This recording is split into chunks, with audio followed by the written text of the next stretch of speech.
রাসূল করিম সাল্লাল্লাহু আলাইহি ওয়াসাল্লাম নবীর নাম শুনলে কি করতে হবে? সাল্লাল্লাহু আলাইহি ওয়াসাল্লাম নবী বলেন বারাকা সালাতান মুতাআম্মিদান ফাকাদ বারিয়াত মিনহু জিম্মাতুল্লাহ।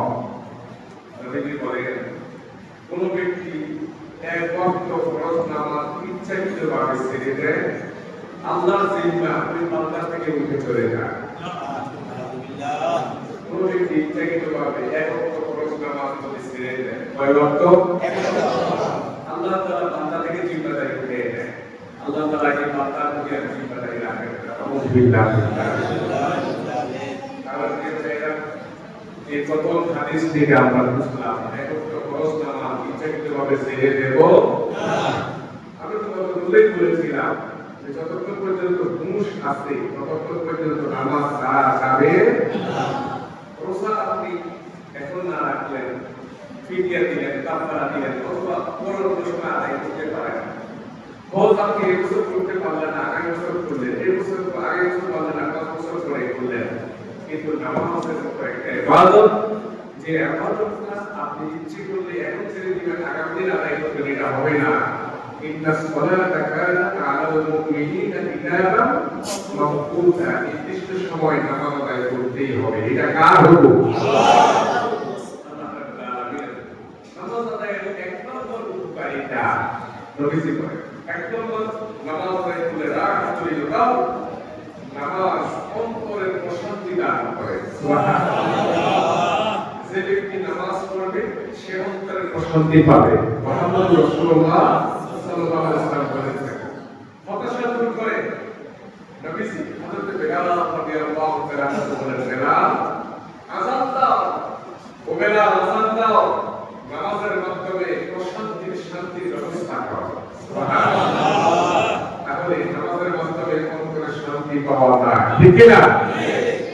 যদি আপনি পৃথিবীতে কোথাও শান্তি পান না, বেশি বেশি নামাজ পড়েন, দেখবেন অন্তরে শান্তি চলে আসে। সুবহানাল্লাহ। আবু দাউদ শরীফে আছে, নবী যখন কোন পেরেশানির মধ্যে পড়তেন, পেরেশানি অনুভব করতেন, তাকে আল্লাহ নবী নামাজের মধ্যে দাঁড়িয়ে যেতেন। সুবহানাল্লাহ। কোন পেরেশানি অনুভব করতেন, তাড়াতাড়ি কি করতেন? নামাজে দাঁড়িয়ে যেতেন। তাহলে আমাদের পেরেশানি দেখে আমরা কি নামাজে দাঁড়াই, নাকি বই যে লেখা আবার নামাজের দোষ দিয়ে দিও? নামাজ অন্তরের প্রশান্তি, পেরেশানি সবকিছুতে নামাজ। আল্লাহ নবী 3 নম্বর নামাজের উপকারিতা কি শোনাব আপনারা? নামাজ হচ্ছে নূর। নামাজ কি? নূর। নূর মানে কি? আলো। নূর মানে কি? আলো। কোন কালো মানুষ নিয়মিত যদি নামাজ আদায় করে, আল্লাহ রাব্বুল আলামিন তার চেহারাকে নূর দিয়ে আলোকিত করে দেন। সুবহানাল্লাহ।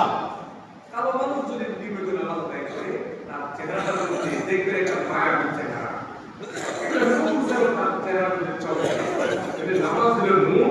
হাদিসের মধ্যে রাসূল সাল্লাল্লাহু আলাইহি ওয়াসাল্লাম বলেন, قال رسول الله صلى الله عليه وسلم الطول شطر الإيمان والحمد لله تملأ الميزان سبحان الله والحمد لله تملأان ما بين السماء والأرض والصلاة نور والصلاة نور رسول كريم صلى الله عليه وسلم বলেন, পবিত্রতা হলো ঈমানের অঙ্গ।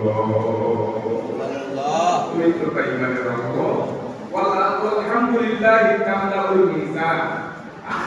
আলহামদুলিল্লাহ হলো মিজানের পাল্লাকে ভারী করে দিবে। সুবহানাল্লাহ। সুবহানাল্লাহ। আলহামদুলিল্লাহ কি জানেন?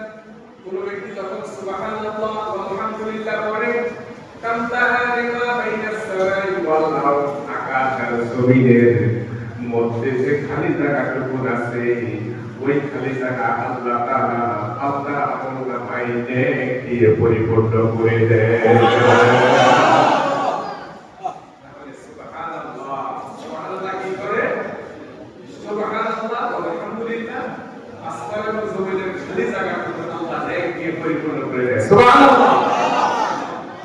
প্রিয় ভাইরা, আমরা তো জিকির করি না রাস্তায় আপনি চিন্তা করি কত রকমের কিছু মনে আসে। না না না, হযরত হাফিজ হুজুর রাহমাতুল্লাহ আলাইহি আমরা মিশরে তিনি আছেন, তার মূল বাড়ি নোয়াখালী। হাফিজ হুজুর রাহমাতুল্লাহ তিনি একদিন এক বাসার মধ্যে গেলেন, যাওয়ার পর তিনি সবসময় জবানের মধ্যে জিকির আল্লাহ আল্লাহ আল্লাহ আল্লাহ আল্লাহ আল্লাহ আল্লাহ আল্লাহ আল্লাহ আল্লাহ আল্লাহ আল্লাহ এইভাবে জিকির করতেন। একটা বাচ্চা বাবা কি মেহমান বাসা আছে সারাক্ষণ যদি জবানের মধ্যে জিকির করতে থাকে, কারণ মানে কত জিকির করেছে, কত সাথের ছিলেন। আমাদের জবান থেকে তো জিকির নাই, হাঁটতে বসতে চলতে ফিরতে সব অবস্থায় জিকির হবে কার? আল্লাহ। আল্লাহ রাব্বুল আলামিন বলেন আল্লাযীনা ইয়াযকুরুনা আল্লাহা কিয়ামান ওয়া qu'udan ওয়া আলা জুনুবিহিম ওয়া ইয়াতাফাক্কারুনা ফী খালকিস সামাওয়াতি ওয়াল আরদ ربنا ما خلقت هذا باطلا سبحانك فقنا عذاب النار الذين يذكرون الله قياما وقعودا যারা আল্লাহকে দাঁড়িয়ে বসে সর্ব অবস্থায় স্মরণ করে কাকে? আল্লাহকে। দাঁড়ানো অবস্থায় আল্লাহকে স্মরণ করে, বসেও আল্লাহকে স্মরণ করে, আর ওয়াতাফাক্কারুনা ফী খালকিস সামাওয়াতি ওয়াল আরদ আকাশ আর জমিনের দিকে তাকিয়ে বলে আল্লাহ তুমি বেহুদাই এগুলো সৃষ্টি করো না, সুবহানাকা আমি তোমার পবিত্রতা বর্ণনা করতেছি, মাগিনা আযাবাকা আমাকে তুমি জাহান্নামের আযাব থেকে ক্ষমা করে দাও, সুবহানাল্লাহ। প্রিয় ভাইরা আমার, এবার নবী বলেন as-সালাতু নূর, নামাজ হলো আলো, নামাজ হলো নূর। নামাজ কি? নূর। নামাজ কি? নামাজ হলো নূর।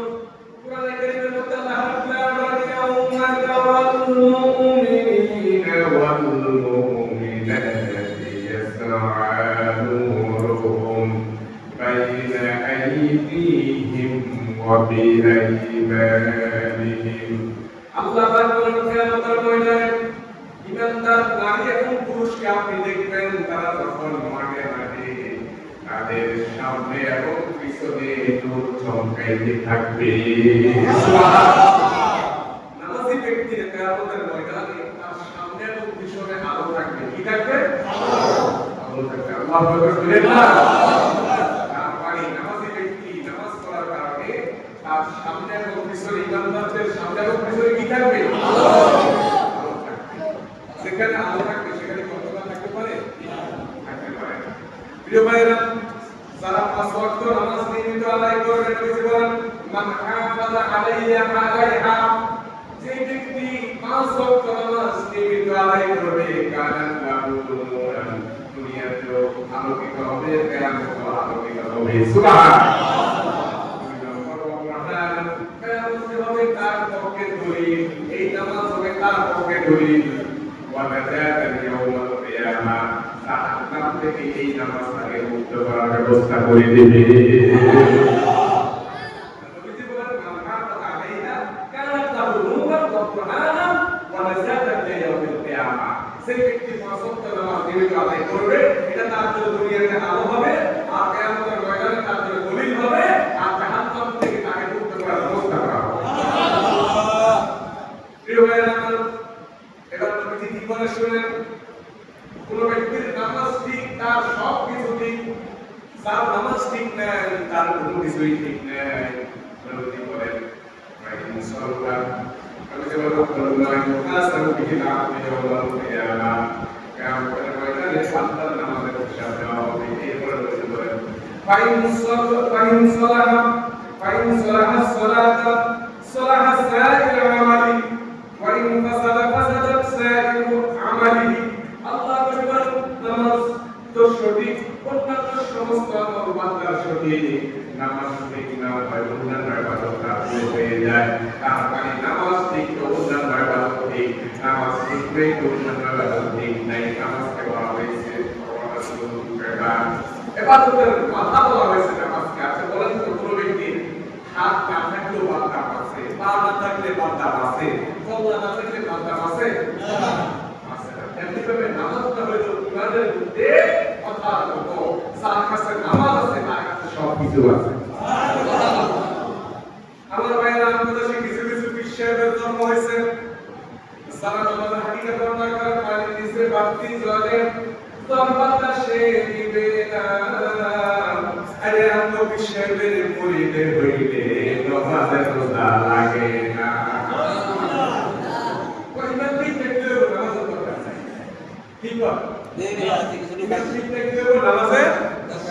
দরকার নাই। আচ্ছা, আমাদের ইমান আছে কি নাই এটা প্রমাণিত হইব নামাজের মাধ্যমে, ঠিক না?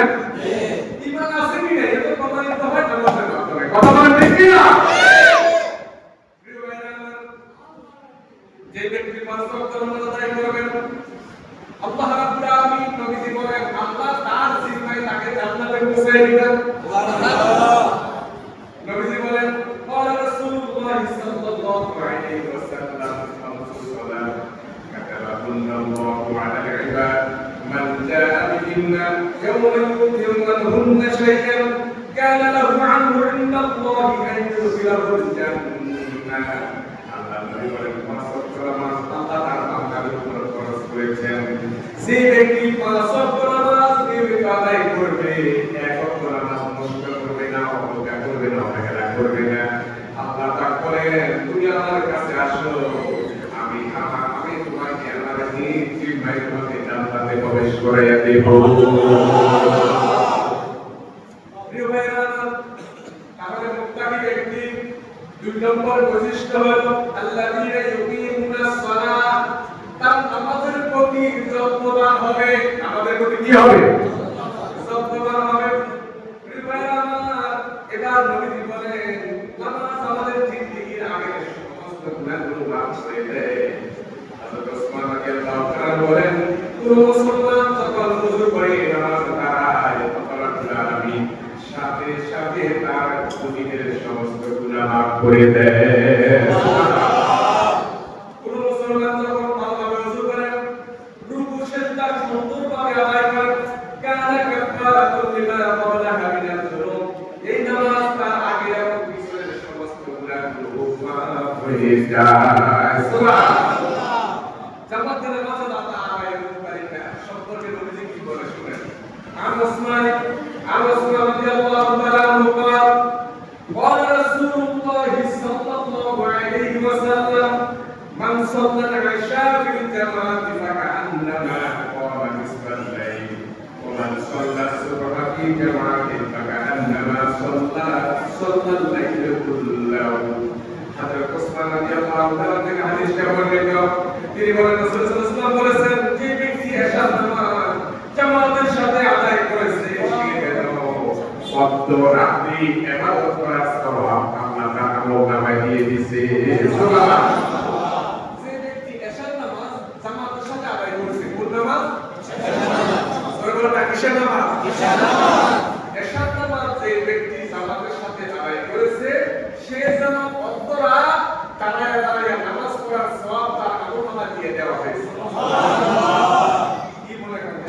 এবার শুনেন, কোন ব্যক্তি যখন এশার নামাজ জামাতে করলো, ফজর নামাজ জামাতে করলো, সে যেন পূর্ণ রাত নামাজ দাঁড়ায় দাঁড়ায় করলে যে সওয়াব হতো ওই রকম সওয়াব আল্লাহ তার আমলনামায় দিয়ে দেয়। সুবহানাল্লাহ। এটা আপনি কি মনে করলেন? ফজর নামাজ এশার নামাজের গুরুত্ব এত বেশি। আমার ভাইরা শুধু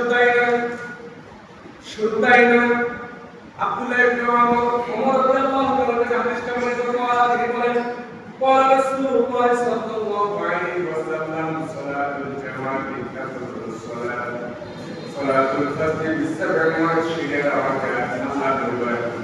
নবীজি বলেন জামাতে সালাত আদায়কারী একাকি নামাজ আদায়কারী থেকে 27 বেশি ফজিলত আদায়কারী অধিকারী হয়ে থাকে। একাকি নামাজ আদায় করা থেকে জামাতে যে ব্যক্তি নামাজ আদায় করবে 27 বেশি সওয়াব পাবে। কত গুণ? বলেন না কত গুণ? একাকি নামাজ আদায় করা থেকে যে জামাতে নামাজ আদায় করবে সে 27 গুণ বেশি সওয়াব পাবে। সুবহানাল্লাহ। প্রিয় ভাইরা আমার, শুধু তাই নয়, হযরত আবু হুরায়রা রাদিয়াল্লাহু তাআলা আনহু থেকে বর্ণিত রাসূল কারীম সাল্লাল্লাহু আলাইহি ওয়াসাল্লাম বলেন যখন তোমাদের কেউ নামাজের মধ্যে ইমাম সাহেব যখন বলেন ফেরেশতারা তারাও তখন আমিন বলে। উভয়ের আমিন যখন সমান হয়ে যায় তখন সে দুনিয়াতে বসে আমিন বলে আল্লাহ পাক তার গুনাহগুলো মাফ করে দেয়। সুবহানাল্লাহ। সূরা ফাতিহার সর্বশেষ শব্দ কি? আমিন। বলে নাকি? আমিন। আর ফেরেশতারা তখন কি বলে? আমিন। ফেরেশতারা কি বলে? আমিন। ফেরেশতারা উভয়ের আমিন যখন সমান হয়ে যায় আল্লাহ তাআলা তখন বান্দার অধীনে গুনাহগুলো মাফ করে দেয়। প্রিয় ভাইরা আমার, শুধু তাই না, এবার নবী কি বলে শুনেন? পাঁচ ওয়াক্ত নামাজ, as-সালাতু খামস, নামাজ পাঁচ ওয়াক্ত, কাফারাতুল লিমা বাইনাহুন্না, মাঝখানে যত গুনাহ হবে ফজর থেকে যোহর পর্যন্ত যত গুনাহ হবে, দেখেন এক ওয়াক্ত নামাজ থেকে আর ওয়াক্ত নামাজ পড়ার মধ্যে যত সগীরা গুনাহ হবে আল্লাহ পাক ওই ওয়াক্ত নামাজের কারণে তার পিছনের গুনাহগুলো মাফ করে দেয়।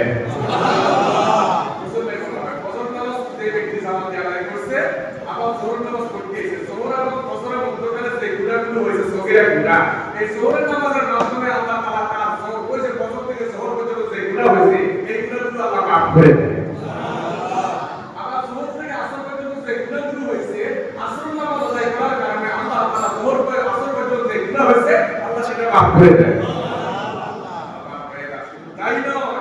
শুধু তাই নয়, তারপরে গিয়ে শুধু তাই নয়, নবীজি বলেন জুমাতুল জুমা, এক জুমা থেকে আরেক জুমা পর্যন্ত বান্দার যত গুনাহ হয়েছে আল্লাহ তাআলা এক জুমা থেকে আরেক জুমার নামাজ আদায় করা পর্যন্ত সব সগীরা গুনাহ মাফ করে দেয়।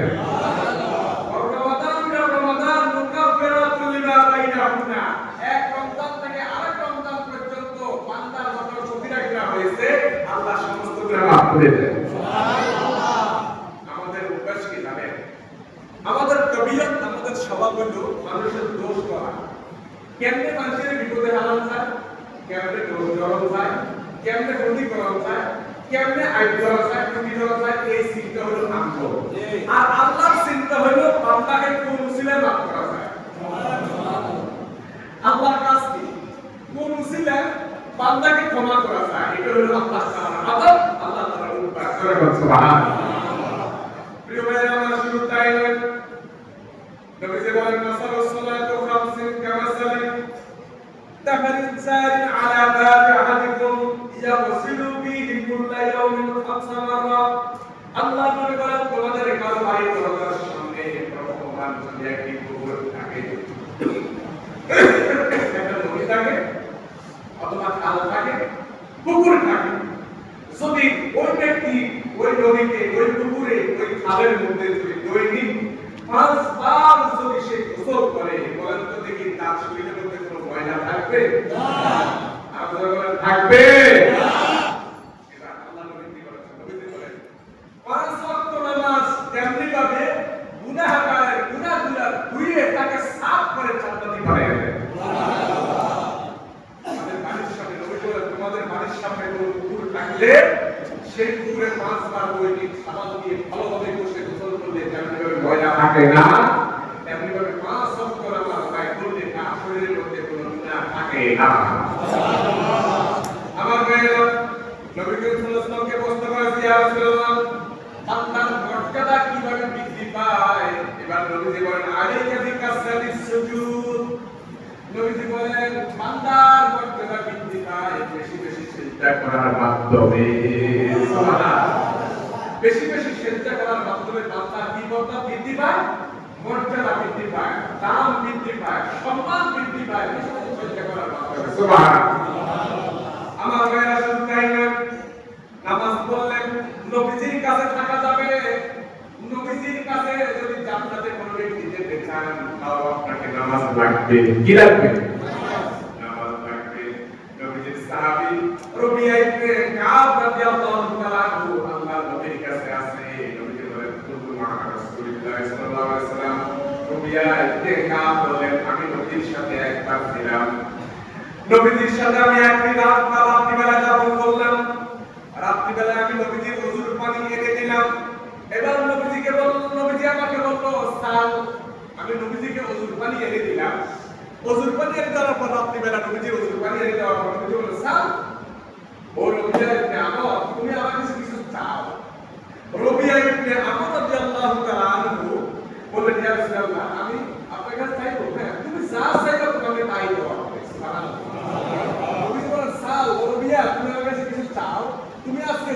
চাইবা তোমাকে তাই দেওয়া হবে। সুবহানাল্লাহ। নবী একজন আমার রাদিয়াল্লাহু তাআলা বলেন, ইয়া রাসূলুল্লাহ ইন্নী আসআলুকা মা'আল জান্নাহ, আমি নবী একটা আমল চাই আপনার সাথে জান্নাতে থাকতে। এবার নবীজি কি বলেন শুনেন। নবীজি বলেন তাছাড়া আর কিছু চাও না? সে বলে আপনার সাথে জান্নাতে থাকতে চাই। নবী বলেন আর কিছু চাও না? কই না হুজুর, ইন্নী আসআলুকা মা'আল জান্নাহ, আমি চাই আপনার সাথে জান্নাতে থাকতে। এবার নবীজি কি বলেন শুনেন। নবীজি বলেন ফাআন্নি আলা নাফসিকা বিকাসরাতিস সুজুদ, ও রবিয়া আমার সাথে যদি জান্নাতে থাকতে চাও তাহলে বেশি বেশি সেজদা করো। আমার সাথে যদি জান্নাতে থাকতে চাও রে রবিয়া তাহলে বেশি বেশি আল্লাহকে সেজদা করো, তার মানে বেশি বেশি নামাজ পড়ো। সুবহানাল্লাহ। তাহলে তুমি আমার সাথে জান্নাতে থাকতে পারবা। সুবহানাল্লাহ। আমার ভাইরা, সেই ব্যক্তি ঘরে ওযু করে ঘর থেকে বের হয়। এবার শুনেন, কোন ব্যক্তি ওযু করে যখন ঘর থেকে বের হয়, মসজিদের উদ্দেশ্যে বের হয়, এবার ওই ব্যক্তির মর্যাদার কথা শুনেন। ওযু করে ঘর থেকে বের হচ্ছে মসজিদের উদ্দেশ্যে, একটা পা উঠায় আরেকটা পা মাটির মধ্যে দেয়। আমার সবাই এটা ভালো না? এক পা উঠায় আরেক পা মাটিতে দেয়, এক পা উঠায় আরেক পা মাটিতে, এক পা উঠায় আরেক পা মাটিতে। এবার শুনেন আমার ভাইরা, এক পা উঠায় আরেক পা জমিনে পড়ায়, আপনার গুনাহ মাপ আরেক পা মর্যাদা বৃদ্ধি করে। নবীজি বলেন কোন ব্যক্তি ওযু করে ঘর থেকে বের হচ্ছে মসজিদের উদ্দেশ্যে, এক পা উঠায়, উঠানোর সাথে সাথে তার গুনাহগুলো আল্লাহ মাফ করে দেয়, আরেক পা জমিনে দেয়, সাথে সাথে আল্লাহ তার মর্যাদা বাড়িয়ে দেয়। ও মুসলমান, আপনার পুরো জিন্দেগি যদি দিন মতো করতে পারেন, তুমি তরিকা মোতাবেক করতে পারেন, পুরো জিন্দেগি জায়গা ঠিক কি না? তাইলে আমরা যারা এই আমলগুলা করি, আমরা কি ধর্ম ব্যবসায়ী?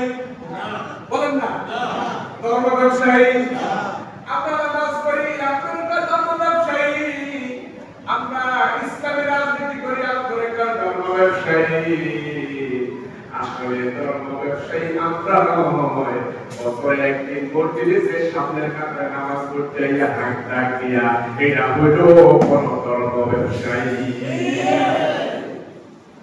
আমার ভাইয়েরা, তাহলে নামাজি ব্যক্তির মর্যাদা কত? ও বাবারা শুনেন, ও পাটরের কতরে ব্যবসায়ীরা, ও পয়সার মর্যাদা লাগছে গো ভাই। শুনেন, আপনি যখন শুরু করে ঘর থেকে মসজিদের দিকে রওনা দিয়েছেন, এক পা উঠানোর সাথে সাথে আপনার অতীতের গুনাহ আল্লাহ মাফ করে দেয়, আর একটা জমিনের মালা আপনার মর্যাদা আল্লাহ রাব্বুল আলামিন বৃদ্ধি করে দেন। মসজিদের পাশে একজন সাহাবী রাসূল সাল্লাল্লাহু আলাইহি ওয়াসাল্লাম জামাতের বর্ণনা করতেছেন, মর্যাদা বর্ণনা করতেছেন নবীজি। ওই সাহাবী অনেক দূর থেকে হেঁটে হেঁটে মসজিদে নববীর মধ্যে নামাজ পড়তে আসেন। নবীজি জামাতের বর্ণনা দিতে গিয়ে ওই সাহাবী শুনে তাড়াতাড়ি করে মসজিদের পাশে জায়গা সবাই করে তাড়াতাড়ি এখানে এসে বাড়ি করা শুরু করে দিয়েছে। সাহাবীরা কয়, কেন তুমি এখানে বাড়ি করো? আমার এখন তো নামাজ যাতে করে জামাত মিস না হয়, এই জন্য আমি কাছে এসে বাড়ি করি। নবীজি শোনার পর ডাক দিয়ে বললেন, না না না, তুমি যত দূরের থেকে হেঁটে হেঁটে জামাতে এসে নামাজ আদায় করবা, তোমার প্রতিটা কদমে কদমে আল্লাহ পাক নেক লিখে দিবে। যত দূরের থেকে আসবেন, তাফসীর মাহফিলের উদ্দেশ্যে রওনা করছেন না, আপনি দিন শিক্ষার উদ্দেশ্যে এখানে তো আসছেন, কাউকে খুশি করার জন্য না, কার সন্তুষ্টি? দিন শিখার জন্য আসছেন। এই অবস্থায় যদি কোনো ব্যক্তি মারাও যায়, আল্লাহ পাক, আল্লাহর কসম, নবীজি বলেন আল্লাহ পাক তাকে জান্নাতে যাওয়ার রাস্তা একদম সহজ করে দিবেন। সুবহানাল্লাহ। বলে কেমন মর্যাদা! আমার ভাইরা, নবীজি বলেন কোন ব্যক্তি যখন সকাল সন্ধ্যা মসজিদের মধ্যে যায়, যতবার মসজিদে যায় ততবার তার জন্য জান্নাতের মেহমানদারি প্রস্তুত হয়ে যায়। ততবার মসজিদে যায় আর মসজিদে আসা যাওয়া করে ততবার তার জন্য জান্নাতের মেহমানদারি প্রস্তুত হয়ে যায়। আল্লাহ নবী বলেন নামাজ পড়ার পর মুসল্লি যে জায়গায় বসে, নামাজ পড়ার পর মুসল্লি যে জায়গায় বসে থাকে, মাগরিব না হওয়া পর্যন্ত ফেরেশতারা দুইটা দোয়া করে ওই নামাজের জন্য। কয়টা? দুইটা। সবাই বলেন না কয়টা? দুইটা। কোন ব্যক্তি নামাজ পড়ার পর ওই স্থানের মধ্যে বসে তাসবিহ তাহলিল করে নামাজ শেষ করে সালাম ফিরাইয়া সর্বপ্রথম একটা শব্দ উচ্চারণ করবে, সেটা কি? আল্লাহ। বলেন আল্লাহ। আল্লাহু আকবার। দুই নম্বরে ইস্তিগফার তিনটা। কয়বার? তিনটা। কি বলবেন? আস্তাগফিরুল্লাহ, আস্তাগফিরুল্লাহ, আস্তাগফিরুল্লাহ। এরপরে সাতবার জাহান্নাম থেকে আল্লাহর কাছে মুক্তি চাইবেন। আল্লাহুম্মা আজরিনা মিনান নার, আল্লাহুম্মা আজরিনা মিনান নার, আল্লাহুম্মা আজরিনা মিনান নার। আপনি নবীজি বলেন কোন ব্যক্তি যখন এইভাবে সাতবার দোয়া করে, সামনে তো আমার কাছে দরখাস্ত করে, আল্লাহ এই লোকটাকে আপনি জাহান্নামে দিয়েন না, জাহান্নামে দিয়েন না, জাহান্নামে দিয়েন না। সুবহানাল্লাহ। এবার সাতবার বলবেন আল্লাহুম্মা ইন্নী আসআলুকাল জান্নাহ, আল্লাহুম্মা ইন্নী আসআলুকাল জান্নাহ, আল্লাহুম্মা ইন্নী আসআলুকাল জান্নাহ। এরপর তাওসবিল্লাহ বিসমিল্লাহ পরে আপনি আয়াতুল কুরসি পাঠ করবেন একবার। আয়াতুল কুরসি পাঠ করে লাস্টে বুকে ফু দিবেন। প্রত্যেক ফরজ নামাজের পর যে ব্যক্তি আয়াতুল কুরসি পাঠ করবে, ওই ব্যক্তি এবং জান্নাতের মধ্যখানে শুধু বাধা, শুধু মৃত্যু, সে মৃত্যুবরণ করবে, আল্লাহ তার জান্নাতের নাজ দেওয়া শুরু করে দেবে। সুবহানাল্লাহ। আয়াতুল কুরসি একদা। এবার বলেন যে হুজুর আমি শুধু আয়াতুল কুরসি পড়ব, মুশকিল আয়াতুল কুরসি পড়ব না। আয়াতুল কুরসির মধ্যে আল্লাহ পাক যা বলেছেন সব কিছু মেনে চলতে হবে। ঠিক কি না? আমার ভাইরা শুধু তাই না, কোন ব্যক্তি যখন নামাজ পড়ে মসজিদের জায়গার মধ্যে বসে দোয়া করবে, আয়াতুল কুরসি পড়বে, দোয়া দুরূদ পড়বে, সুবহানাল্লাহ তাকবীর, আলহামদুলিল্লাহ তাকবীর, আলহামদুলিল্লাহ, আল্লাহু আকবার তাকবীর, লা ইলাহা ইল্লাল্লাহ, আল্লাহু আকবার, লা কুওয়াতা ইল্লা বিল্লাহ, লা ইলাহা ইল্লাল্লাহ ওয়াহদাহু লা শারীকা লাহু, লাহুল মুলকু ওয়া লাহুল হামদু ওয়া হুয়া আলা কুল্লি শাইইন কাদির। এটা পড়বে মোট 100 বার পড়বে তাসবিহ। 100 বার পড়ার পর তিনবার ফজর নামাজের পর তিনবার কুল হুয়াল্লাহু আহাদ, তিনবার কুল আউযু বিরাব্বিল ফালাক, তিনবার কুল আউযু বিরাব্বিন নাস, তিনবার। এটা পরে হাতের মধ্যে ফু দিয়ে আপনি পুরোটা শরীর এইভাবে মুছে ফেলবেন। দুষ্ট জিন, ভূত, কোনো মানুষ আপনাকে তাবিজ কিংবা কোনো পুকুরি আপনাকে কোনোদিন ক্ষতি করতে পারবে না। আরেকটা আমল করবেন, কি আমল জানেন? প্রতিবার ওযু করার পর ওযু পানি একটু হাতের মধ্যে নিয়ে তিনবার কুল হুয়াল্লাহ, তিনবার কুল আউযু বিরাব্বিল ফালাক, তিনবার নাস করে ফু দিবেন। ফু দিয়ে ওই পানিটা খেয়ে ফেলবেন। আল্লাহর রহমতে কোনো মানুষ আপনার উপর কুফরি করলো, কুফরির প্রভাব আপনার উপর বিস্তার করতে পারবে না। ইনশাআল্লাহ, ইনশাআল্লাহ। আল্লাহর কালামের এত হাকিকত, আল্লাহর কালামের এত হাকিকত। প্রিয় ভাইরা, যে ব্যক্তি নামাজ পড়ে নামাজ স্থানে বসে থাকে, ফেরেশতারা তার জন্য দুইটা দোয়া করে। কয়টা? দুইটা। বলেন না কয়টা? দুইটা। এক নম্বর আল্লাহুম্মা রহমতু, আল্লাহ আপনি এই বান্দাকে রহমতের চাদর দিয়ে আবৃত করে রাখেন। সুবহানাল্লাহ। নামাজি ব্যক্তির জন্য ফেরেশতারা কি দোয়া করে? আল্লাহ এই লোকটাকে আপনি রহমতের চাদর দিয়ে আবৃত করে রাখেন। দুই নম্বর আল্লাহ, আল্লাহ দুই নম্বর দোয়া করে আল্লাহুম্মা সাল্লি আলাইহি, আল্লাহ আপনি তার প্রতি রহমত শান্তি নাযিল করতে থাকেন। সুবহানাল্লাহ। আরে নামাজি ব্যক্তি আমরা তো নামাজ সালাতটা দিলে কখনো মসজিদের বাইরে হইব, মসজিদে ততক্ষণ খাই মনে হয় যেন বাতিরা। সব নামাজ আমি বলি, সব নামাজ ইমানদারের নামাজ না, কিছু নামাজ আসলে দোকানদারের নামাজ। কিছু নামাজ কিসের নামাজ? দোকানদারের। বলে না কিছু নামাজ দোকানদারের নামাজ, সব নামাজ ইমানদারের নয়, কিছু নামাজ দোকানদারের নামাজ। দোকানদারের নামাজ কেন? এক মুসল্লি মসজিদের মধ্যে প্রতিদিন এশার নামাজ পড়তে হয়, আইয়া ইমাম সাহেব সাইড লেখা পড়িয়ালা, হেটারও হিসাব কমপ্লিট হয়ে যায়। পরে পরে এই হিসাব পড়িয়ালা, হিসাব করা শেষ, মসজিদ থেকে যায়। একদিন ইমাম সাহেব লেখা, ইমাম সাহেব আপনার নামাজ পড়েছে। কাকা তো অন্যান্য মুসলিমরা তো কল্পনা দিল না, কয় না নিশ্চিত আপনার নামাজ পড়েছে। কয় কেমনে পড়েছে? প্রত্যেক দিন আমি যখন নামাজে দাঁড়াই, আপনার সাইড লেখা কমপ্লিট, আমারও হিসাব কমপ্লিট হয়ে যায়। আজকে নামাজ কমপ্লিট হয়, আমার হিসাব কমপ্লিট হয় না, মাত্র 3 টাকাতে গেছেন আর আপনার নামাজ হয়ে গেছে, এই জন্য আমার হিসাব কমপ্লিট হয় না। মসজিদে আইলে দুনিয়ার সব কিছু মনে করতে হয়, এই সব কিছু বেরিয়ে আপনি একত্রিতভাবে আল্লাহ তাহলে মসজিদে আসলে যত তাড়াতাড়ি মসজিদ থেকে বিদায় হয় ততক্ষণ পারেন বসে বসে দুরূদ তাসবিহ তাহলিল দোয়া দুরুদ করে আখির মুনাজাত দিয়ে আল্লাহর কাছে কান্নাকাটি করে দুই চোখের পানি বাড়াইয়া যখন আপনি বের হবেন হতে পারে আল্লাহ তাআলা আপনার এই নামাজকে আল্লাহ তাআলা উসিলা বানাইয়া আপনাকে মাফ করে দিবেন। সুবহানাল্লাহ। এরপরে শুনেন নবীজি বলেন আমি কি তোমাদেরকে তিনটা আমল বলবো না যে তিনটা আমল অটোমেটিক তোমাদের গুনাহগুলো মাফ করে দিবে। তিনটা আমল আছে এরকম যে তিনটা আমল করলে অটোমেটিক তোমাদের গুনাহ মাফ হয়ে যাবে। আমি কি বলবো না? নবীজি বলেন ইসলামুল ওযু, এক নম্বর হলো কষ্টের সময় ওযু করা। এত মারাত্মক ঠান্ডা রোগ ব্যাধি কষ্টের সময় ওযু করা।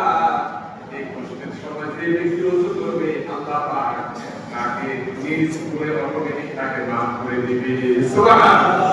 দুই নম্বর কাসরাতুল হুদা ইলাল মাসজিদ, বেশি বেশি মসজিদে যাওয়া। বেশি বেশি কোথায় যাওয়া? মসজিদে যাওয়া। তিন নম্বর ইন্তিজার সালাত বা'দা সালাত, এক ওয়াক্ত নামাজের অপেক্ষা আর ওয়াক্ত নামাজের অপেক্ষা করা। ফজর হয়ে গেছে তো জোহরের জন্য অপেক্ষা করা, দুপুর হয়ে গেছে আসরের জন্য অপেক্ষা করা, আসর হয়ে গেছে মাগরিবের জন্য অপেক্ষা করা, এক ওয়াক্ত নামাজের পর আর ওয়াক্ত নামাজের জন্য ইন্তেজার করা।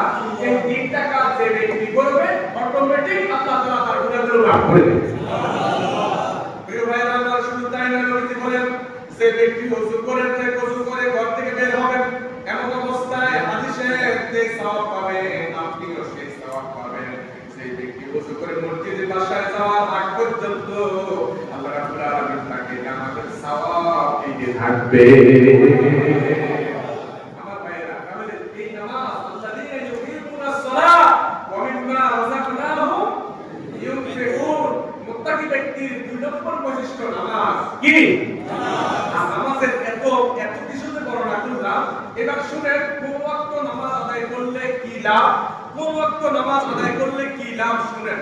এক নম্বর ফজর নামাজ যদি আপনি আদায় করেন, ফজর নামাজ আপনার চেহারার উজ্জ্বলতা বৃদ্ধি করে। সুবহানাল্লাহ। যে ব্যক্তি ফজর নামাজ পড়ে না তার চেহারার উজ্জ্বলতা নষ্ট হয়ে যায়। তার চেহারা কি হয়ে যায়? উজ্জ্বলতা নষ্ট হয়ে যায়। এবার আমার ভাইরা দুই নম্বর, যোহর নামাজ যে ব্যক্তি আদায় করবে আল্লাহ পাক তার রিজিক বৃদ্ধি করে দেবে। সুবহানাল্লাহ। যে ব্যক্তি যোহর নামাজ পড়বে না ওই ব্যক্তির রিজিকের মধ্যে বরকত হবে না। এখন রিজিক বলতে কি? আমরা রিজিক বলতে শুধু টাকা পয়সা বুঝি না। রিজিকের কয়েকটা স্তর আছে। এক নম্বর স্তর হলো সুস্থতা। এক নম্বর স্তর কি? সুস্থতা। দুই নম্বর স্তর হলো নেককার স্ত্রী পাওয়া। এটাও রিজিক। এটাও কি? নেককার স্ত্রী পাওয়া। তিন নম্বর আল্লাহর সন্তুষ্টি আদায় করা। চার নম্বর হলো সর্বশ্রেষ্ঠ স্তর হলো টাকা পয়সা দিয়ে আল্লাহ তাআলা বান্দাকে বরকতপূর্ণ করে দেন। সুবহানাল্লাহ। তাহলে রিজিক শুধুমাত্র কি নয়, শুধুমাত্র সন্তান-সন্ততিও রিজিক। সন্তান-সন্ততিও কি? রিজিক। আমার ভাইরা আসরের নামাজ যে ব্যক্তি আদায় করবে তার শক্তি হিম্মত আল্লাহ তাআলা বৃদ্ধি করে দেবে। সুবহানাল্লাহ। আসরের নামাজ যে ব্যক্তি আদায় করবে না আল্লাহ পাক তাকে শক্তিশালী হয়ে দুর্বল বানিয়ে রাখবে। প্রিয় ভাইরা মাগরিবের নামাজ যে ব্যক্তি আদায় করবে আল্লাহ রাব্বুল আলামিন তাকে সন্তান-সন্ততি দিয়ে তাকে বিভিন্ন রকমের মানুষ দিয়ে উপকার করবে। মানুষ তাকে বিভিন্ন ভাবে উপকারে মানুষ তার কাজে আসবে। এরপরে এশার নামাজ যে ব্যক্তি আদায় করবে আল্লাহ পাক তাকে ঘুমের মধ্যে কিনতে দিয়ে দিবে। সুবহানাল্লাহ। আপনি এশার নামাজ পড়তে যাবেন তো এশার নামাজ পড়তে যাওয়ার পর রাসূল সাল্লাল্লাহু আলাইহি ওয়াসাল্লামের আদত কি ছিল? অভ্যাস ছিল এশার নামাজ পড়ে খাওয়া দাওয়া করে তাড়াতাড়ি শুতে চলে যেতেন। যাওয়ার সময় ওযু করে ঘুমাইতে যাইতেন। সূরা ফাতিহা একবার, সূরা ইখলাস তিনবার, ফালাক, নাস, আয়াতুল কুরসি পড়ে পুরো শরীর ঘুম দিয়ে আপনি নামাজে ঘুমাইতে যাবেন। হাত হলো বাম পাশে, হাতটা কোন পাশে? বাম পাশে হাত। এজন্য নবীজি বলছেন যে এভাবে আপনি বাম পাশে শুইলে হাতের উপর চাপ পড়ে। এজন্য নবীজি বলেন যে শুইবা কোন পাশে? ডান পাশে। এভাবে হাত দিয়ে ঘুমাইতে যাবেন। আপনি যখন এইভাবে এশার নামাজ আদায় করে কোনো ব্যক্তি এইভাবে আমল করে ঘুমাইতে যায় আল্লাহ পাক সারা রাত ফেরেশতা দিয়ে তাকে পাহারাদার নিযুক্ত করে দেন। সুবহানাল্লাহ। তাকে পাহারাদার নিযুক্ত করে দেন। প্রিয় ভাইরা তাহলে আমার ভাইরা এই যে নামাজ রাসূল কারীম সাল্লাল্লাহু আলাইহি ওয়াসাল্লামের ঘরের মধ্যে টাকা পয়সা সোনা গয়না খাট বাড়ানো ছিল? নামাজ, শান্তি, এই দুটো জিনিস অনেক বেশি ছিল। আজকে তো আমাদের ঘরের মধ্যে নামাজ, ছেলে বাবা নামাজ পড়লে ছেলে পড়ে না, ছেলে পড়লে স্ত্রী পড়ে না, একত্র করলে আনন্দ পড়ে না, একটা সিদ্ধান্ত নেওয়া যায় না। আপনি একজন সংসারের কর্তা হিসাবে আজ থেকে সিদ্ধান্ত নেন, আপনার স্ত্রী, আপনার পুত্রবধূ, আপনার সন্তান যদি নামাজ আদায় না করে, তাহলে ঘরের মধ্যে খাবার দাবার দেওয়া হবে না। খাবার দাবার হবে। রাসূল করিম সাল্লাল্লাহু আলাইহি ওয়াসাল্লামের পরিত্যাগ টুকরা হযরত ফাতেমা রাদিয়াল্লাহু তাআলা অবস্থা দেখেন, শুধু নামাজ পড়তেন না, স্বামী হালাল ইনকাম করে কিনা সেটা পর্যন্ত যাচাই করতেন। একবার ঈদ করে আসলো, হযরত ফাতেমা রাদিয়াল্লাহু তাআলার কাছে হযরত হাসান আর হুসাইন রাদিয়াল্লাহু তাআলা দুইজনে এসে বললেন, আব্বা ঈদ করে আসতে আমাদের বন্ধু বান্ধব সবাই নতুন জামা কাপড় ক্রয় করেছে, আমাদেরকে কি তুমি নতুন জামা কাপড় কিনে দেবে না? হযরত ফাতেমা হযরত আলী রাদিয়াল্লাহু তাআলা বললেন, আলী কি করে যায়, আমাদের সন্তানরা নতুন জামা কাপড় চায়, দিতে পারি না, একটা কাজ করো আলী, আমার আব্বা আমাকে একটা নতুন ওড়না উপহার দিয়েছে, এই ওড়নাটা তুমি বাজারের মধ্যে নিয়ে যাও, এটা বাজারের মধ্যে নিয়ে এটা কপি ক্রয় করে আমার সন্তানের জন্য নতুন জামা কাপড় ক্রয় করে নিয়ে আসো। হযরত আলী রাদিয়াল্লাহু তাআলা ওড়নাটা নিয়ে বাজারের মধ্যে রওনা করলেন। পথের মধ্যে হযরত আলী রাদিয়াল্লাহু তাআলার কাছে একজন ফকির আসলেন, সালাম দিলেন, আলী এই ওড়নাটা কত? হযরত আলী রাদিয়াল্লাহু তাআলা বললেন, তুমি কত? 6 দিরহাম চাই। হযরত আলীকে 6 দিরহাম দিয়ে এই লোকটা ওড়নাটা ক্রয় করে নিয়ে নিলেন। হযরত আলী রাদিয়াল্লাহু তাআলা 6 দিরহাম দিয়ে সামনে রওনা করবেন সন্তানদের জন্য জামা কাপড় ক্রয় করার জন্য। সামনের দিকে যখন হাঁটতেছেন, হাঁটতে হাঁটতে হযরত আলী রাদিয়াল্লাহু তাআলা একজন মুতাবির ফকির ব্যক্তি এসে সালাম দিলেন, আলী আজকে 3 দিন হয়ে গেল আমার ঘরের মধ্যে কোনো খাবার নাই রে আলী, কিছু দিতে পারবেন? হযরত আলী রাদিয়াল্লাহু তাআলা তার মুখের দিকে তাকায়, হযরত আলী রাদিয়াল্লাহু তাআলা মনে মনে ভাবলেন, সন্তানের জন্য জামা ক্রয় করার জন্য ওড়না বিক্রি করে 6 টাকা 6 দিরহাম বিক্রি করেছে, এখন মুসাফির প্রতীক ব্যক্তি গরিব মানুষ আসছে, 3 দিন পর্যন্ত তার ঘরে খাবার নাই। হযরত আলী কোনো চিন্তা না করে 6 দিরহাম তিনি গরিবের হাতে উঠিয়ে দিলেন, আল্লাহর রাস্তায় দান করে দিলেন। এবার মনে মনে কয়, আমি ফাতেমাকে কি জবাব দেব? হাসান আর হুসাইন রাদিয়াল্লাহু তাআলা আনহুকে কি জবাব দেব? হযরত আলী সামনে হাঁটতেছেন আর চিন্তা করতেছেন, ইতিমধ্যে একজন ব্যক্তি একটা উট হাতে করে নিয়ে আসতেছেন। বলেন, আলী তুমি কি এই উটটা ক্রয় করবে নাকি? হযরত আলী বলেন, কিছুক্ষণ আগে আমি 6 টাকার মালিক ছিলাম, একজন প্রতীক পাইয়া 6 দিরহামে আমি কাজ করে দিয়েছি, এখন আমার কাছে উট বিক্রি করার মতো কিছুই নেই। এই লোকটা রাখতে বলে, আলী তুমি আমাকে অগ্রিম টাকা দিতে হবে না, এটা দিয়ে যাও, এটা পয়সা বিক্রি করে তারপরে তুমি আমাকে দিয়ে দিও। কত টাকা দিতে হবে? 10 টাকা। ঠিক আছে। হযরত আলী রাদিয়াল্লাহু তাআলা উটটা হাতে নিয়ে সামনে দিয়ে রওনা করলেন। সামনের দিকে যাইতে যাইতে হযরত আলী একজন প্রতীক এসে বলল, আসসালামু আলাইকুম। ও আলী, আমি তোমাকে চিনি, তুমি আমাকে চিনো না গো আলী। আলী রাদিয়াল্লাহু তাআলা বললেন, আলী এত সুন্দর উটটাকে তুমি বিক্রি করবে নাকি? হযরত আলী বললেন, হ্যাঁ বিক্রি করব। কত টাকা বিক্রি করবেন? আপনি কত টাকা দিবেন? আমি 60 টাকা দেব। কত টাকা? 60 টাকা দিয়ে হযরত আলী এবার 60 টাকার মালিক হয়ে গেলেন। এবার ওই মালিককে ওদের মালিককে 10 টাকা দিয়ে বাকি 50 দিরহাম দিয়ে হযরত আলী রাদিয়াল্লাহু তাআলা জামা কাপড় ক্রয় করেন। আর বড় লোক আল্লাহর কি বড় টুকরির মধ্যে বাজার করো, এটা সেটা বলে নিয়ে মাথায় করে নিয়ে হযরত আলী বাড়ির মধ্যে চলে গেলেন।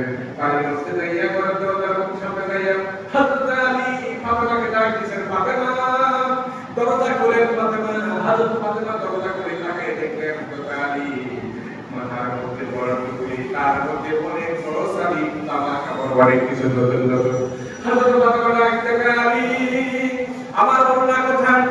বিক্রি করে ফেলাইছি। 6 টাকা বিক্রি করেছেন? 6 টাকা বিক্রি করেছি। আলী এখানে তো 6 টাকার বাজার করা হয় না, এখানে তো অনেক টাকার বাজার করে হচ্ছে রে আলী। আলী না জানি আপনি হাসান হোসেনের মায় করিয়া না জানি আলী কার হোসেন থেকে আপনি টাকা চিন্তাই করে নিয়ে এই বাজার করেছেন রে আলী।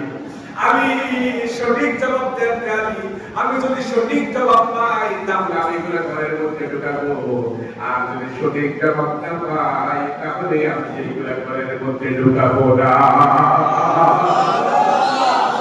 কেমন স্ত্রী ছিলেন, কেমন ফাতেমা ছিলেন, আগে স্বামীর ইনকাম সম্পর্কে খবর নেয়, এটা কি হালাল টাকা না হারাম টাকা, আগে জবাব দেন। আল্লাহ সব ঘটনা তুলে ধরলে এবার ফাতেমা বললেন আপনার কাছে বাবা কি করে আগে দেখি। হালকা এবং ফাতেমা নবীর কাছে গেলেন, নবীজি সমস্ত ঘটনা শুনে ডাক দিলেন, আলী রে তুমি কি আল্লাহর রাস্তায় 6 টাকা তুমি দান করেছো, আমার আল্লাহ খুশি হয়ে জান্নাত থেকে হযরত ইব্রাহিম আলাইহিসসালামকে বেরোতে বললেন, মত নিয়ে সর্বপ্রথম তোমাকে সালাম দিয়ে এই লোকটা তোমার কাছে মত বিক্রি করে গেছে, তিনি মানব চরিত্রের ফেরেশতা হযরত ইব্রাহিম আলাইহিস। আর যে লোকটা তোমাকে ভয় করে দিয়েছে মানব চরিত্রের হযরত মিকাইল আমি তোমার থেকে মানব চরিত্রের লোকটা ভয় করে দিয়েছে। তুমি যে আল্লাহর রাস্তায় দান করেছো, আল্লাহ পাক খুশি হয়ে তোমাকে 60 টাকার মালিক বানাইয়া দিয়েছে। আর একটু জোরে বলুন সুবহানাল্লাহ। আরে আল্লাহ রাস্তায় দান করলে লাভ না লস? জোরে বলুন লাভ না লস? দান করে কোনোদিন লস হয় না। প্রিয় ভাইরা আমার, তাহলে 5 ওয়াক্ত নামাজ যে ব্যক্তি আদায় করবে ওই ব্যক্তির অনেক অনেক ফায়দা। ফজর নামাজ তার জন্য তার চেহারা উজ্জ্বলতা বৃদ্ধি করবে, বিভিন্ন নামাজ তার রিজিক বাড়াবে। আব্দুল্লাহ আনসারী মসজিদে সবাই পড়ে আসতেন, একজন নবীর সাহাবী ছিলেন আব্দুল্লাহ আনসারী। আব্দুল্লাহ আনসারী নামক একজন সাহাবী ছিলেন, সব সময় মসজিদের মধ্যে সবাই পড়ে আসে, আবার সবার আগে চলে যায়। সাহাবীরা নবীজি ওয়াজ করতেছেন, ও সাহাবীরা মুনাফিকদের নামাজ হলো তারাবির নামাজ, এরা মসজিদে তাড়াতাড়ি উঠবে, তাড়াতাড়ি বের হয়ে যাবে। আব্দুল্লাহ আনসারী রাদিয়াল্লাহু তাআলা যখন এই লক্ষণগুলো দেখা গেছে, হযরত ওমর নবীজির কাছে এসে বলেন, ইয়া রাসূলুল্লাহ, আব্দুল্লাহ আনসারী নামক একজন সাহাবী, ওই সাহাবী তিনি মসজিদে সবাই পড়ে আসেন, আবার সবাই আগে তাড়াতাড়ি চলে যান। নবীজি বলেন, ঠিক আছে চলো আমরা আপনার বাড়িতে খোঁজখবর নিয়ে কেন নিয়ে যাবো করে। নবীজি এবার আব্দুল্লাহ আনসারী বাড়িতে গেলেন, ডাকলেন, আব্দুল্লাহ আনসারী, সালাম দিলেন, আব্দুল্লাহ আনসারী। আব্দুল্লাহ আনসারী তিনবার ডাক দিলেন সারা শব্দটা চতুর্থ বারের সময়।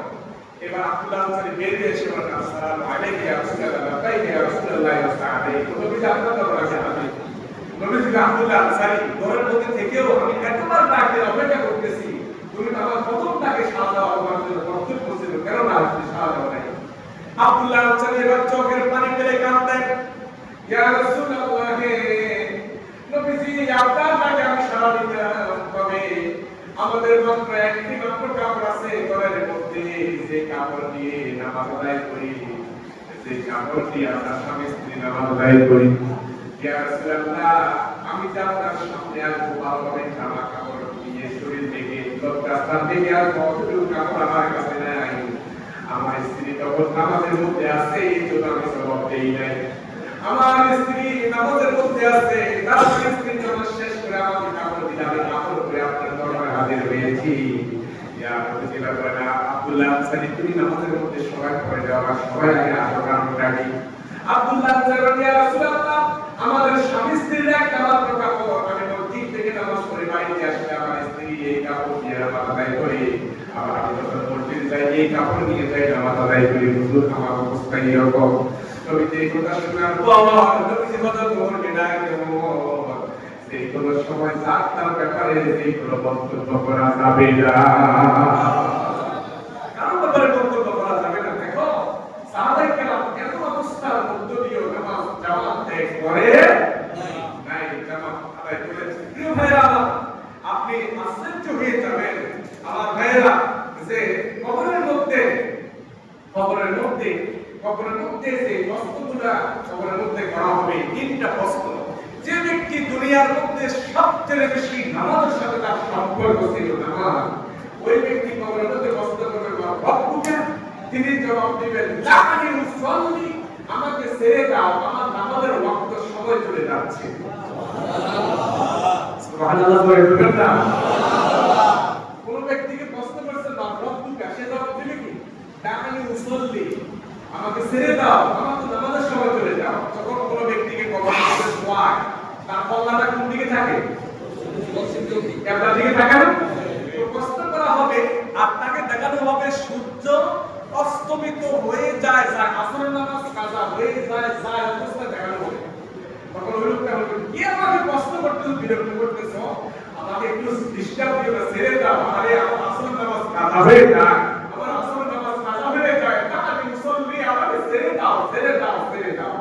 ফেরেশতারা বলবেন আল্লাহ বান্দা, এটা তো দুনিয়া না, এটা তো আলোর বরজাখ, এটা তো কবরের জগৎ, এটা তো নামাজ পড়ার কোনো ব্যবস্থা নাই। আল্লাহ বান্দা না, কি বলো, আমার নামাজের সময় যায়, আমাকে ছেড়ে দাও, আমাকে ছেড়ে দাও, আমাকে ছেড়ে দাও, আমার নামাজের সময় যায়। তখন ফেরেশতারা বুঝবেন এটা আল্লাহর প্রেমিক বান্দা, এটা আল্লাহর প্রেমিক বান্দা। তখন ফেরেশতারা বলবেন ঠিক আছে, নাম কানাও মিল ওরস, ঘুমাও, তোমরা যেমনিভাবে আসর রাত্রে তোমরা স্বামী স্ত্রী বন্ধু মেলামেশা করার পর আত্মতৃপ্ত সহকারে ঘুমায়, এই কবরের মধ্যে এইভাবে 40,000 বছরের জন্য ঘুমিয়ে থাকো। এক ঘুম দিবে যে ঘুমটা 40,000 বছর কবরের মধ্যে ঘুমিয়ে থাকবে। সুবহানাল্লাহ। তাহলে প্রিয় ভাইরা, নামাজ বলেন নাকি? নামাজটা কি হবে? আর অন্যান্য ইবাদত ঠিক হয়ে যাবে, আগে নামাজটা ঠিক হয়ে যাবে। আগে কি ঠিক হবে? আগে নামাজটা ধরেন। শরীর খারাপ লাগে, কষ্ট হলে একটু পড়েন, সালাতে পারেন না, একা একই পড়েন, তারপর নামাজ চাইলেন না, আজকে সিদ্ধান্ত নেওয়া যায় না আমি এক ওয়াক্ত নামাজ আর কাজা করব না, ইনশাআল্লাহ। সিদ্ধান্ত নেওয়া যায় না? আল্লাহ তুমি আমাদের হাতগুলো কবুল করো, আল্লাহ আমাদের ওয়াদা পালন করার তৌফিক দান করো। প্রিয় ভাইরা, কিয়ামতের ময়দানে নবীজি উম্মতদেরকে চিনবেন কেমনে? ওয়া রাসূলুল্লাহ সাল্লাল্লাহু আলাইহি ওয়াসাল্লাম, আল্লাহ নবী মুহাম্মদ সাল্লাল্লাহু আলাইহি ওয়াসাল্লাম বলেন, আপনারা আয়েশা ইয়া রাসূলুল্লাহ, আপনার অসংখ্য অগণিত কোটি কোটি উম্মতের মধ্যে আপনার উম্মতকে আপনি কিভাবে চিনবেন? নবীজি জবাব দিচ্ছেন, আমার উম্মতেরা যখন নামাজের জন্য ওযু করবে, তারা যখন রুকু সিজদা করবে, ওই রুকু সিজদাগুলো নূর চমকাতে থাকবে, কোরআন মুহাদ্দিরিন নূর চমকাতে থাকবে, আমি এটা দেখে তাদেরকে চিহ্নিত করব এরা আমার উম্মত, আর কিভাবে তাদেরকে সুপারিশের ব্যবস্থা করে জান্নাতে পৌঁছায় দেব। সুবহানাল্লাহ। তাহলে হাশরের ময়দানে নবীজির উম্মত চিনবেন কি দিয়ে? নামাজের সিগন্যাল দিয়ে। কি দিয়ে? নামাজের সিগন্যাল। এবার নামাজের মধ্যে আমরা কি বলি একটু শুনি। নামাজের মধ্যে আমরা কি বলি? প্রথমে নামাজ শুরু করে তাকবীরে তাহরিমা দিয়ে কি বলি? আল্লাহ আকবার। অর্থ কি? আল্লাহ বড়, কে বড়? আল্লাহ। এবার বলেন নেতা বড় না আল্লাহ বড়? আল্লাহ। দল বড় না আল্লাহ বড়? আল্লাহ। দেশ বড় না আল্লাহ বড়? আল্লাহ। আমরা তো বলি কি জানেন, ব্যক্তির চেয়ে দল বড়, দলের চেয়ে দেশ বড়, দেশের থেকে আল্লাহ বড়। কথা বলেন না? দেশের থেকে কে বড়? আল্লাহ। আমাদের বলেন না কে বড়? আল্লাহ। এটা জোরে স্লোগান দেন, নারে তাকবীর, আল্লাহু আকবার, ইসলাম ইসলাম, জিন্দাবাদ জিন্দাবাদ, আল কোরআনের আলো, গায়ে গায়ে আলো, আল হাদিসের আলো, গায়ে গায়ে আলো, নারে তাকবীর, আল্লাহু আকবার, ইসলাম ইসলাম, জিন্দাবাদ জিন্দাবাদ, আল কোরআনের আলো, গায়ে গায়ে আলো, আল কোরআনের আলো, গায়ে গায়ে আলো। আলহামদুলিল্লাহ, আলহামদুলিল্লাহ। আমরা সর্বপ্রথম তাকবীরে তাহরিমা আমরা যে পাবি কি বলি? আল্লাহু আকবার। বলেন না?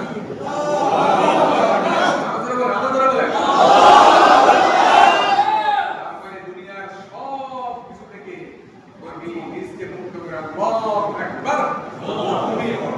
দুই নম্বর তাকবীর বাজার পর আমরা কি বলি? সুবহানাল্লাহ, আল্লাহ। কি বলি আমরা? সুবহানাল্লাহ আল্লাহুম্মা ওয়া বিহামদিকা ওয়া তাবারাকা ইসমুকা ওয়া তাআলা জাদ্দুকা ওয়া লা ইলাহা গায়রুক। অর্থ হলো পবিত্রতা আপনার, হে আল্লাহ, প্রশংসা সমূহ আপনার, আর আপনার নাম সমূহ পবিত্র, বরকতময় এবং গৌরবতী উচ্চ। এই কথাগুলো আমরা নামাজের মধ্যে বলি। আমরা তাড়াতাড়ি করতেছি, এরপরে আমরা যখন সিজদা করতে যাই তখন কি বলি? সুবহানা রাব্বিয়াল আযীম, আযীম, সুবহানা রাব্বিয়াল আযীম। কি বলি? পবিত্রতা আপনার প্রভু যিনি অতিশয় মহান।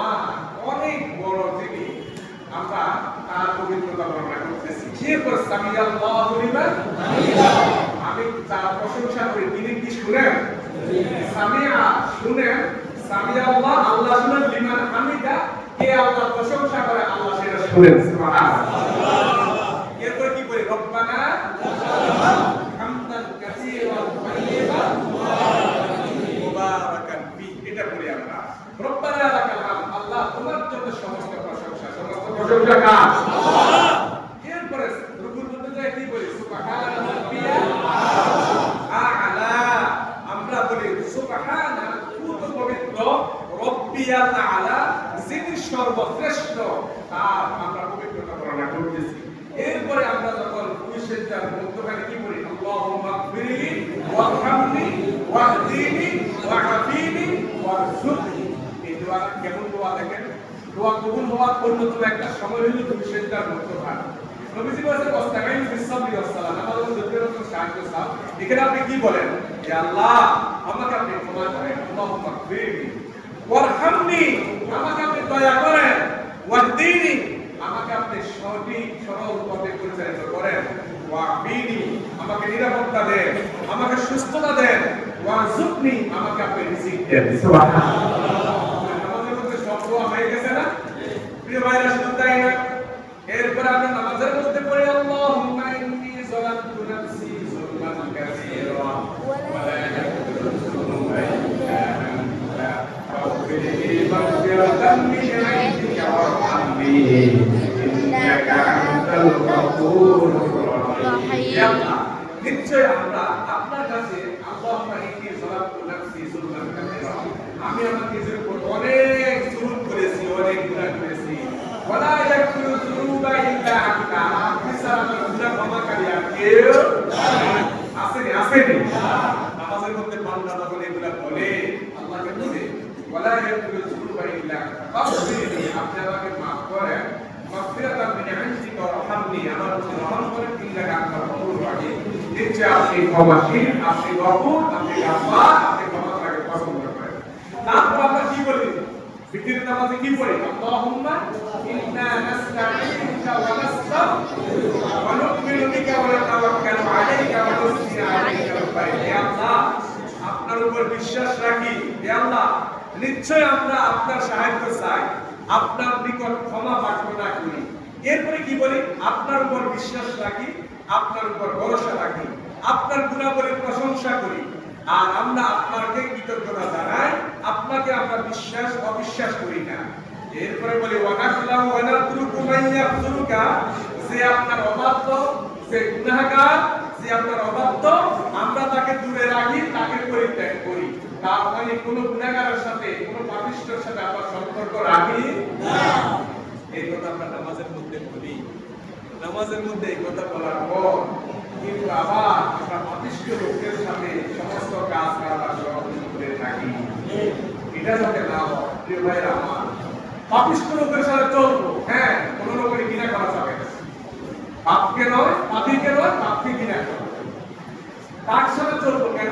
তাকে নামাজে বানানো, তার সাথে আমি চলবো কেন? তাকে দিনের পথে চালানো, তার সাথে আমি সম্পর্ক করবো কেন? যাতে করে তাকে দিনের পথে আস্তে আস্তে নিয়ে আসা যায়। এই জন্য তার রঙে রঙিন হওয়ার জন্য নয়, বরং ইসলামের রঙে রঙিন করার জন্য তার সাথে আমরা চলবো ইনশাআল্লাহ। সুতরাং আসুন আমরা আল্লাযীনা ইউমিনুনা বিল গায়ব ওয়া ইউকিমুনাস সালাহ, নামাজ কায়েম করা, নামাজের আজকের উপকারিতা সম্পর্কে আমরা হাদিস দিয়ে আমরা যতটুকু কথা বলেছি সরাসরি হাদিসের আলোকে কথা বলার চেষ্টা করেছি। আমরা সিদ্ধান্ত নিয়েছি আমরা আজ থেকে এক ওয়াক্ত নামাজ ইচ্ছাকৃতভাবে কাজা করব।